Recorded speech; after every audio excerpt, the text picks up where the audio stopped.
sì kú iṣẹ́ látòórọ̀. Ìròyìn ìṣẹ́jú àyà la mú wá sétí gbọ̀nyìn láti ìkànnì dígí alára kẹrìnlélógún. Orúkọ tèmi ni Agnes Abíọ́dún.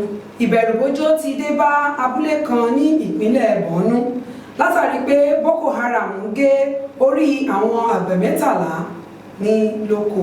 Arábìnrin ẹni ọdún 24 tí wọ́n ti ń wá láti bí ọjọ́ mélòó kan sẹ́yìn ni wọ́n ṣàdédé rí òkú rẹ̀ ní agbègbè kan ní ìpínlẹ̀ Ògùn. Ọmọkùnrin kan tó jẹ́ ọmọ mínísítà ilẹ̀ wa nígbà kan rí, ìyẹn Ngozi Okonjo-Iweala, ni ó ṣe ìgbéyàwó ní orílẹ̀-èdè Germany. Olúwo ti Ìwó ti ṣàlàyé àmì tí àwọn èèyàn mọ̀ mọ́ fìlà tí ààrẹ wa orílẹ̀-èdè Nàìjíríà máa ń dé. Ó ṣeé ṣe kí a yọ Àtíkù kúrò nínú ẹgbẹ́ òṣèlú PDP.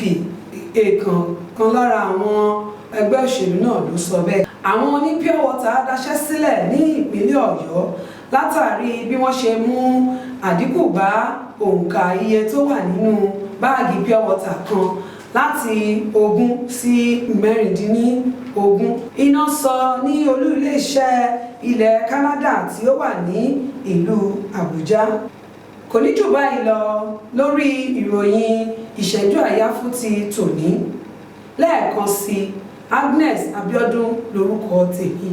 Ẹ máa yáṣẹ́.